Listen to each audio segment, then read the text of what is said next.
Terima kasih Mas Taufik atas kehadirannya pada hari ini untuk bincang-bincang terkait rapat anggota ya. Yeah. Seperti yang kita ketahui bahwa rapat pleno pengurus pusat yang diperluas yang diadakan 6 bulan menjelang kongres itu disebut prakongres. Yeah. Ya. Dalam prakongres tersebut antara lain ada penetapan bakal calon ketua umum dan bakal calon anggota DKP, di mana usulan itu datangnya dari rapat anggota ya, melalui rapat anggota. Nah, kali ini kita mau bahas nih terkait dengan rapat anggota tersebut. Yeah. Nah, mungkin Mas Taufik bisa sharing secara teknis dari rapat anggota, kemudian sampai nama tersebut itu diterima oleh pimpinan sidang di rapat pleno pusat atau prakongres. Ya, baik Mbak Ena, terima kasih kesempatannya untuk menjelaskan mengenai rapat anggota ini, karena ini kan akan menjelang prakongres ya. Nggak dalam waktu dekat ini akan diadakan prakongres. Itu sebenarnya rapat pleno pengurus pusat itu luas karena dilaksanakan menjelang kongres, maka disebut juga RP3YD adalah prakongres gitu ya. Nah, salah satu agendanya tadi itu penetapan bakal calon ketua umum dan bakal calon anggota Dewan Kehormatan Pusat gitu ya. Nama-nama ini dari mana munculnya, kan itu yang menjadi pertanyaan. Nama-nama bakal ini calon ini adalah yang diusulkan oleh anggota melalui rapat anggota itu. Jadi pengurus pusat ya sudah mengirim surat ke pengurus daerah melalui pengurus wilayah untuk menyelenggarakan rapat anggota dalam rangka penjaringan bakal calon ketua umum dan bakal calon anggota Dewan Kehormatan. Gitu ya. Nanti mekanismenya sebenarnya tidak beda dengan mekanisme pelaksanaan konferensi daerah sebenarnya, karena itu prinsipnya rapat anggota ya, harus ada pemanggilan pada anggota itu sesuai prosedur yang ada di anggaran rumah tangga, sebenarnya tidak ada beda ya. Mungkin hal ini bukan hal yang baru bagi pengurus daerah sebenarnya, karena ini kan selalu ada nih. Tiap 3 tahunan ada kongres, pasti ada prakongres, sebelum prakongres pasti ada rapat anggota dalam rangka penjaringan ya. Cuman mungkin dalam pelaksanaannya mungkin agak berbeda-beda selama ini ya, tergantung penggunaannya bagaimana ya. Jadi prinsipnya di rapat anggota tersebut pengurus daerah itu menjaring ya, menjaring usulan-usulan dari anggota ya. Di sana nanti anggota-anggota yang hadir boleh mengusulkan nama-nama yang akan dibawa ke prakongres sebagai bakal calon ya. Siapapun boleh diajukan sepanjang sudah sesuai dengan ketentuan anggaran rumah tangga ya, syarat-syaratnya itu ya diajukan gitu. Jadi berapa orang yang boleh diajukan gitu kan, sebenarnya tidak ada pembatasan ya dalam anggaran rumah tangga kita, berapa sih satu anggota itu boleh mengusulkan gitu kan. Idealnya memang satu itu boleh mengusulkan 5 ya, idealnya. Kenapa 5? Karena nanti akan diambil kan 5 nama yang akan dibawa ke rapat gabungan itu 5 nama. Jadi idealnya satu orang anggota itu boleh mengusulkan 5 nama sebagai bakal calon nantinya ya. Kalau misalnya tidak 5 nama ya boleh juga. Oh, saya mau mengusulkan 2 misalnya boleh. Oh, 1 boleh. Tapi kalau ada yang mengusulkan lebih daripada 2 juga nggak apa-apa gitu ya. 5 misalnya. Misalnya saya mengusulkan nama A, B, C, D, E. Itu nama yang saya usulkan harus direkap oleh pimpinan sidang ya, pimpinan rapat direkap. Bayar nanti mengusulkan 3 nama ya, A, B, dan C aja misalnya, itu juga direkap gitu. Jadi anggota itu bebas ya mengusulkan nama siapa aja. Nantinya akan dilihat dukungan 5 besar dari yang ada dalam rapat tersebutlah yang akan ditetapkan dalam berita acara yang akan dibawa ke rapat gabungan pengurus wilayah dan pengurus daerah ya. Lebih kurang demikian cara mengusulkannya. Mungkin ada juga pertanyaan begini, bagaimana menghitungnya nanti Karena ini satu orang ada yang ngusul 5 ya, ada yang ngusul 3. Bagaimana merekapnya kan itu pertanyaan. Karena biasanya satu orang ngusul 1, nanti berapa jumlah yang banyak itu yang dipilih gitu kan. Nah, tapi ini kan bukan pemilihan ya. Bukan siapa yang banyak suara orang itu yang satu-satunya yang dibawa namanya, tetapi ini hanyalah mereka menjaring gitu. Menjaring aspirasi sebenarnya ya dari anggota, siapa sih yang ingin diusulkan oleh mereka. Nah, jadi meskipun suara yang keluar misalnya cuma 1 dukungan, tetapi dia ada nama yang diusulkan, tetap harus direkap, tetap harus itu meskipun 1 yang usul. Okay. Ya misalnya contoh gini, ya saya mengusul 2, misalnya A dan B, ya kemudian Mbak Erna mengusul 4, A, B, C, D, gitu. Artinya di sini apa? Ada 2 nama yang diusulkan oleh 2 orang. Oke. Jadi di papan nanti di papan rekap itu pada saat usulan saya dibacakan ditulis A, B, 1, gitu ya. Pada saat dibacakan misalnya atau ditanya Mbak Herna siapa yang diusulkan, nanti akan ditulis A tambah 1 dukungan, B tambah 1, C kan belum ada tadi, nanti ditulis C 1, D 1. Kemudian ada lagi orang lain mengusulkan D dan E. Artinya D dapat 2 dukungan, E 1. Nah, demikian selanjutnya. Ya, sampai nanti dihitung masing-masing yang hadir. Ya, berapa nama diusulkan, itu 5 besarnya yang dicantumkan dalam berita acara yang akan disampaikan ke rapat gabungan. Jadi lebih kurang demikian. Jadi tidak 1 orang 1 nama ya, boleh lebih 1 nama boleh gitu, nanti dengan rekapnya. Jadi kita nggak bisa batasi juga ya, saya punya calon misalnya bukan 1 ya, apalagi untuk DKP nih. DKP kan 7 orang nih DKP ya yang akan dipilih, yang akan jadi 7 orang gitu. Jadi DKP ini malah harusnya lebih banyak usulan dibandingkan dengan calon ketua umum. Saya ketua umum tadi kan kita sampaikan idealnya ada 5. TKP kalau bisa seharusnya 1 orang itu mengusulkan 10 nama gitu, supaya banyak namanya, karena yang akan dipilih nanti 7 yang jadi gitu. Kalau ketua umum kan 1 nanti ya. Jadi semakin banyak nama di calon anggota DKP itu semakin baik ya. Jadi kalau sudah 1 nih, kita khawatir pada saat sampai di prakongres nggak cukup namanya untuk dibawa gitu. Jadi boleh ya, untuk baik untuk DKP ataupun ketua umum, calon ketua umum itu boleh diusul oleh peserta itu lebih pada 1 nama. Itu. Jadi intinya setiap anggota punya hak untuk mengusulkan siapapun nama bakal calon ketua umum atau nama bakal calon anggota DKP yang memang menurut mereka itu layak untuk menjadi bakal calon tersebut ya.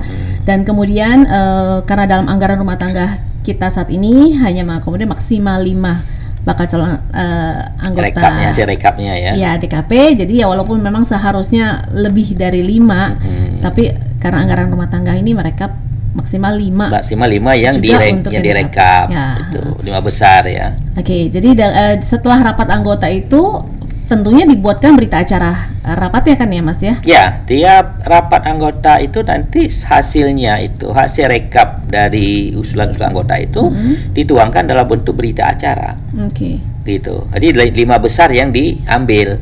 Tetapi jika nanti misalnya urutan 5 dan 6 jumlah suaranya sama, berarti yang diajukan 6. Demikian juga kalau 7 misalnya ternyata urutan 5, 6, 7 sama suaranya. Itu 7 itu nggak bisa dipotong hanya 5. Itu kan nggak perlu voting, artinya ini 3 ada sama namanya, ini bagaimana mengambil 5 besar harus voting, nggak juga. Jadi kalaupun ada yang sama urutan 5, 6, 7 ya arti 7 masuk gitu. Jadi kalau nomor 5, 6, 7 itu angka bahkan sampai 8 atau 9 sekalipun, kalau angkanya itu semua sama ya semuanya diambil. Semua itu menjadi usulan nama-nama yang dibawa ke rapat gabungan nantinya. Dalam berita acara rapat itu umumnya kan memang ada secara secara jelas ya pelaksanaan rapat anggotanya kapan, Ya. waktunya kapan, dan jumlah peserta Yang ya, hadir pada jumlah saat peserta itu. yang hadir dari jumlah seluruh anggota tuh Ya. berapa gitu ya. Ya. Nah kemudian di dalam di peserta rapat juga dalam contoh berita acara yang sudah dikirimkan oleh PP melalui Pengwil juga ada pada peserta rapat tuh sesuai daftar hadir terlampir. Jadi ya itu merupakan lampiran juga dalam berita acara tersebut. Ya, mungkin pada saat di rapat gabungan ya dibawa itu Ya. untuk mungkin untuk memastikan bagi pengurus wilayah lah ya bahwa rapat anggota telah rapat itu dilaksanakan sesuai ketentuan gitu ya. Oke, baik. Jadi hasil rapat anggota yang dituangkan dalam berita acara rapat tersebut akan dibawa oleh Pengda ke rapat gabungan Pengwil dengan Pengda. Ya. Nah, untuk di rapat gabungan sendiri teknisnya bagaimana nih Mas Taufik? Teknisnya sebenarnya hampir sama ya dengan rapat anggota di tingkat pengurus daerah itu ya, cuma hanya pesertanya beda. Para pengurus Iya, ini kalau di Pengda di rapat anggota tingkat Pengda itu kan seluruh anggota boleh hadir ya, berhak untuk mengajukan usul ya. gitu kan. Di rapat gabungan ini kan pesertanya ya pengurus Pengwil dan pengurus daerah. Oke. Gitu ya. Kemudian yang dibahas apa? Ya dibahas adalah berita acara itu yang diajukan ke pimpinan rapat gabungan tersebut. Nanti di sana akan direkap lagi ya.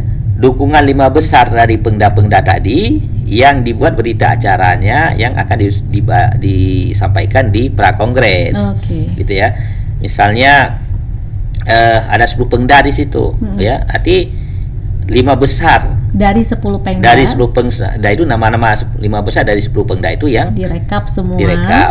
Dan 5 yang terbesar itu besar usulan dari banyak tadi yang dibawa ke prakongres. Ya, baik yang dari untuk bakal calon ketua umum maupun bakal calon anggota DKP semuanya maksud 5. Oke. Tapi kalau misalnya di Pengwil hanya ada 1 pengurus daerah, ya itulah ya hasil dari rapat anggota Pengda itu otomatis tinggal dibuat berita acara rapat tetap dibuat berita acara rapat gabungan itu langsung mungkin nggak perlu rekap lagi karena nggak ada pembandingnya, nggak ada yang direkap dari seluruh gitu karena cuma 1 gitu ya. Jadi walaupun Pengda hanya 1 di 1 Pengwil, tetap berita acara itu ada 2 ya. Iya, tetap 2 berita acaranya. Rapat anggota dan berita acara rapat gabungan Pengwil dan Pengda.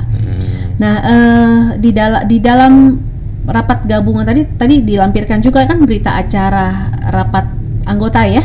Iya, betul. Dan hasil dari rapat gabungan tersebut nanti akan disampaikan ke pimpinan sidang di RP3YD atau yang prakongres ya. Nanti di sana akan diterima. Setelah diterima selanjutnya bagaimana Mas? Nanti pada saat rapat pleno pengurus pusat yang diperluas yang merupakan prakongres ya karena dilaksanakan 6 bulan menjelang kongres. Pengurus wilayah itu akan menyerahkan hasil berita acara hasil rekap tadi kepada pimpinan sidang. Ya, pimpinan sidang. Kemudian pimpinan sidang akan menyerahkan yang tadi dari Pengwil tadi ke tim verifikasi. Ya, jadi di prakongres tidak dibahas sebenarnya nama-nama itu ya, langsung diserahkan ke tim verifikasi. Tim verifikasi yang akan merekap ya dari Pengwil ini, gitu kan. Hasil rekap itu nanti ya jika ada dukungan untuk ketua umum, calon ketua umum itu 11 minimal 11 dari pengurus wilayah atau untuk anggota DKP minimal ada dukungan 7, maka itulah yang disampaikan ke pimpinan rapat pleno oleh tim verifikasi. Nah, di situ ditetapkan yang mendapat minimal 11 untuk bakal calon ketua umum dan 7 untuk bakal calon anggota DKP itu sebagai bakal calon. Gitu. Ya, jadi pada saat rapat pleno pengurus pusat yang diperluas atau prakongres, para ketua Pengwil menyerahkan hasil rapat gabungan, berita acara rapat gabungan kepada pimpinan dengan lampiran berita acara rapat anggota kepada pimpinan sidang. Dan pimpinan sidang itu langsung menyerahkan juga kepada tim verifikasi untuk diverifikasi ya. Ya, bukan diverifikasi, direkap. Direkap, oke. Direkap karena verifikasi nanti setelah pra kongres. Ini hanya merekap aja. Jadi merekap dan memverifikasi ini kali berita acara belum. Artinya gini. Ini kan di tingkat rapat anggota kan sebenarnya merekap juga usulan ya. Usulan yang direkap di tingkat pengurus daerah tadi oleh usulan anggota, kemudian direkap lagi di pengwil di rapat gabungan. Hasil dari rekap pengwil ini kemudian direkap oleh tim verifikasi. Oke. Gitu. Nanti mencari siapa nama-nama yang mendapat dukungan 11 pengwil untuk calon ketua umum, untuk bakal calon anggota Dewan Kehormatan Pusat yang didukung oleh minimal 7. Kalau 7 itu nanti lolos sebagai bakal calon. Kalau enggak ada dukungan 7 nanti enggak lolos. Nah, inilah nanti nama-nama yang lolos dukungan tadi, yang 11 untuk bakal calon ketua umum, ya, 7 untuk bakal calon anggota Dewan Kehormatan Pusat, itu yang ditetapkan sebagai bakal calon di dalam ditetapkan di prakongres tersebut ya, di sidang plenonya nanti ditetapkan ini sebagai bakal calon ketua umum dan bakal calon anggota Dewan Kehormatan Pusat. Gitu. Nah, setelah ditetapkan sebagai bakal calon ketua umum dan bakal calon anggota DKP, barulah nanti tim verifikasi bertugas ya untuk menjalankan tugasnya dalam memverifikasi dan lain gitu ya. Ya, setelah nanti prakongres selesai, maka itu tim verifikasi yang akan melakukan verifikasi ya, baik mengenai syarat-syarat yang dimaksud oleh anggaran rumah tangga dan dokumen-dokumen yang diperlukan. Nanti tim verifikasi yang akan memberitahukan kepada bakal calon tersebut apa saja yang harus dilengkapin ya. Nanti batas waktunya kapan harus lengkapin. Jika pada batas waktu yang ditentukan belum diserahkan juga, tentunya nanti akan didiskualifikasi ya. Tapi kalau misalnya lengkap syarat menurut ART itu dipenuhi semua, kemudian dokumen-dokumen yang diminta oleh tim verifikasi itu disampaikan ya, ini kan tentunya nanti akan dibawa ke kongres nama-nama itu. Tapi kalau enggak nanti pasti didiskualifikasi. Itu kan harus dibuat berita acara juga pada saat ada diskualifikasi. Kenapa ini didiskualifikasi? Karena nanti keputusan akhirnya memang ada di kongres. Ya, ada di kongres nanti. Keputusan finalnya. Ya, yang membuat berita acara terkait dengan nama-nama yang memang masuk dalam ketentuan sesuai dengan persyaratan yang yang ada di anggaran rumah tangga ya. Dan penetapan calon ketua umum itu baru nanti di kongres ya. Oke, baik. Ya, saya rasa sudah sangat jelas untuk teknis pelaksanaan rapat anggota. Ya, nanti kalau apabila ada hal-hal yang ingin ditanyakan dari dari anggota atau Pengda atau Pengwil, ada mekanisme untuk pertanyaan tersebut, Mas Taufik, supaya mempermudah. Ya, nanti boleh bertanya ya. Tapi karena kita zaman sekarang ini kan zaman medsos ya gitu ya, supaya lebih cepat ya, mungkin ya bisa bertanya langsung ya ke saya juga nanti boleh ya, melalui WA atau mau nelpon juga biasa. Telepon ya, nggak apa-apa boleh, atau mau surat resmi nanti ke sekretariat PPINI boleh itu ya. Tapi biasa Pengda kan mau cepat jawabannya ya. Jadi langsung menghubungi ya. Nah, langsung di WA aja atau telepon. Nanti kalau ada waktu pasti kita jawab lah. Kalau nggak ada mungkin kita pedik sehari lah, mungkin ada kesibukan lain. Iya. Gitu. Baik. Terima kasih Mas Taufik untuk bincang-bincang kita kali ini, sudah terjawab juga untuk kejelasan terkait dengan rapat anggota. Ya, nanti kita mungkin akan diskusi lagi atau bincang-bincang lagi untuk materi yang lainnya. Ya, makasih. Terima kasih Mas Taufik. Ya, sama-sama.